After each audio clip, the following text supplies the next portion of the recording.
এটা হচ্ছে একটা ইনভার্টার, এটা মেইন ডিসপ্লে অ্যান্ড কিপ্যাড।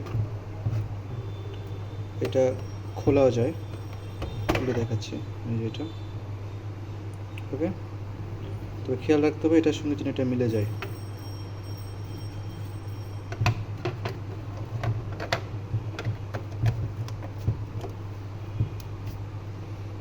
ওকে, এরপর এটাকে বিভিন্ন বিভিন্ন পার্ট রয়েছে, একটু করে দেখাই। এটা হলো কন্ট্রোল কার্ড, যেখানে আমাদের কন্ট্রোলিং যে সকল কেবল রয়েছে সেগুলো এখানে মানে সেট আপ করতে হবে, কিংবা এখানে সেট করতে হবে। যেমন এখানে বিভিন্ন বিভিন্ন পার্ট রয়েছে, এস, ভিএস, এআই এবং A1। আচ্ছা, এটা একটু ইয়ে দেখায়। এই যে এখানে রয়েছে যেটা,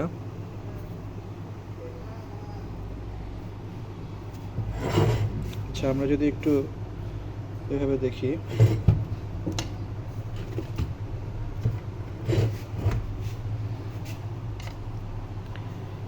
এএস, ভিএস, এআই, এই তিনটা হচ্ছে আমাদের অ্যানালগের জন্য, আমাদের অ্যানালগ বা রেফারেন্স ইনপুটের জন্য। হ্যাঁ, এএসটা হলো 0 to 4 to 20 মিলি অ্যাম্পিয়ারের জন্য। এএসটা সবসময় ব্যবহার করা হয় 4 to 20 মিলি অ্যাম্পিয়ারের জন্য। ভিএসটা ব্যবহার করা হয় 0 to 10 ভোল্টেজের জন্য। এআইটা ভোল্টেজ এবং কারেন্ট দুটাই ইউজ করা যাবে, 0 to 10 ভোল্ট কিংবা 0 to 20 মিলি অ্যাম্পিয়ার কিংবা 4 to 20 মিলি অ্যাম্পিয়ার, সবটাই এই এআইতে ইউজ করা যাবে। এবার +10 ভোল্টটা যদি আমরা ভেরিয়েবল ইউজ করতে চাই তাহলে সেটার জন্য আমরা এটা ইউজ করতে পারবো। এরপর জিএনডিটা তো অবশ্যই লাগবে, মানে নেগেটিভ একটা ভোল্টেজ লাগে। তো তাহলে আমরা বুঝতে পারলাম যে এএস, ভিএস এবং এআই, এই তিনটা হচ্ছে আমাদের অ্যানালগ ইনপুট।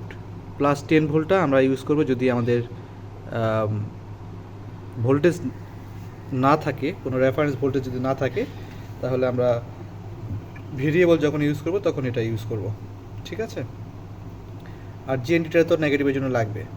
আর এআই প্লাস আর বি মাইনাস, এটা হলো কমিউনিকেশনের জন্য। আমরা যখন কিছু কিছু মেশিন আছে যেগুলো কমিউনিকেশন পুরো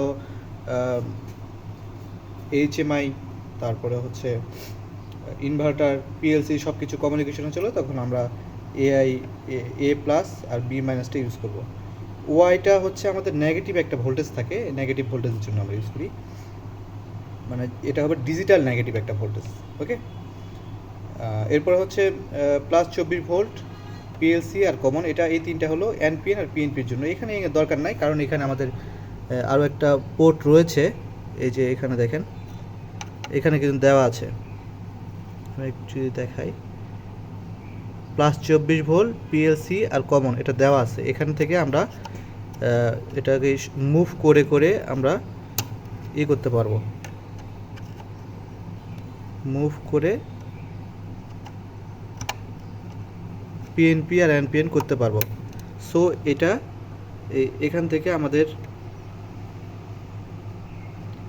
আমাদের এটার দরকার নাই, এই তিনটার দরকার নাই, এই তিনটার কাজ এখানেই হবে, এই পিনটা দিয়ে হবে। ওকে, এটাতে তারে কমিউনিকেশনের দরকার নাই। এরপরে আছে যেটা, সেটা হলো এই TA1, TB1, TC1, এই তিনটা হলো রিলে। এই টিসিটা হলো কমন, আর এটা হলো এনসি, আর এটা অ্যানো। এটাও সেম, এটা 2 নাম্বার রিলে, আমরা সেম কাজই করতে পারবো দুটো দিয়ে। ওকে, এরপরে হচ্ছে আপনার A02, A01, এই দুটো হলো আপনার ইয়ের জন্য, কি বলে আপনার, এই দুটা হলো আরপিএমের জন্য। যদি আমরা আরপিএম একটা মিটারের মধ্যে আমাদের অ্যাম্পিয়ার, ভোল্টেজ, ফ্রিকোয়েন্সি এগুলো যদি শো করে নিতে চাই, তাহলে এটার জন্য আমরা এই দুটাই পিন ইউজ করব। অ্যান্ড এটার জন্য আমাদের যেটা নেগেটিভ দরকার হবে সেটা জিএনডি থেকে নিতে পারবো। ওকে, এরপর হচ্ছে X1, তারপর X2, X3, X4, X5, X6, এগুলো সবগুলো হলো ডিজিটাল ইনপুট। এগুলো হচ্ছে রান কমান্ড, ফরওয়ার্ড, রিভার্স, তারপর হলো ফল্ট রিসেট, কিংবা হচ্ছে আমাদের আরও কিছু কিছু প্যারামিটার আমাদের দরকার পড়ে, যেগুলোতে ডিজিটাল ইনপুট দিয়ে আমরা কাজ করি, সেগুলোর জন্য আমরা এই এই এই 6টা পোর্ট ইউজ করব। ঠিক আছে, এরপর হলো কমনটা হলো, এই কমনটা হলো ডিজিটাল ইনপুটের কমন, আর এই জিএনটি হইল এই অ্যানালগের জন্য নেগেটিভ, এই এটার জন্য এটা হলো অ্যানালগ আউটপুট, যেটা আউটপুটের হলো আপনার নেগেটিভ, আর কমনটা এই কমনটা হলো এইগুলার ডিজিটাল ইনপুটের নেগেটিভ। ওকে, X7 বা ফুল এটাও ওই ডিজিটাল ইনপুটেরই। ঠিক আছে, এই হলো আমাদের কন্ট্রোল প্যানেলের কাজ, সবগুলা বুঝাই দিলাম। এরপর আমরা আসি আমাদের ইনপুট আর আউটপুটের ক্ষেত্রে। এই দুটো দেখেন, প্লাস এটা মাইনাস, এই দুটো হলো ডিসির এটা পজিটিভ আর এটা ডিসির নেগেটিভ।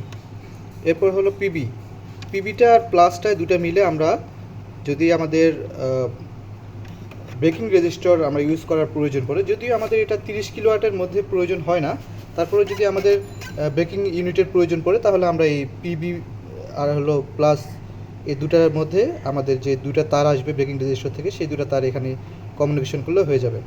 এরপর আর এস টি এই তিনটা হলো ইনপুট, মানে এখানে আমরা ভোল্টেজ দিব, অ্যান্ড এরপরে আমরা আউটপুট যেটা পাবো সেটা হলো ইউ ভি আর ডাব্লিউ, এই তিনটা আউটপুট নিয়ে গিয়ে আমরা মোটরের মধ্যে লাগাবো, বাস আমাদের কাজ শেষ। আর মোটরের একটা যদি গ্রাউন্ড দরকার পড়ে, অবশ্যই গ্রাউন্ড দরকার প্রয়োজন মোটরের সেফটির জন্য, তাহলে এটার জন্য আমরা এই গ্রাউন্ডটা ইউজ করব। ওকে, এই মোটামুটি আমাদের ইনভার্টারে বেশি কিছু নাই, মানে জটিল কিছু না।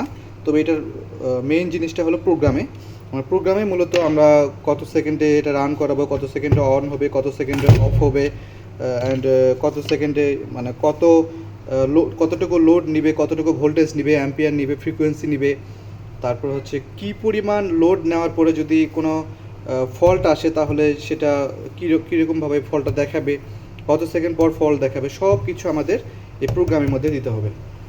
তো প্রোগ্রামের জন্য আমার পরবর্তী ভিডিওতে আমি ডিটেলস নিয়ে আসবো। সে পর্যন্ত ভালো থাকবেন, সুস্থ থাকবেন, আল্লাহ হাফিজ।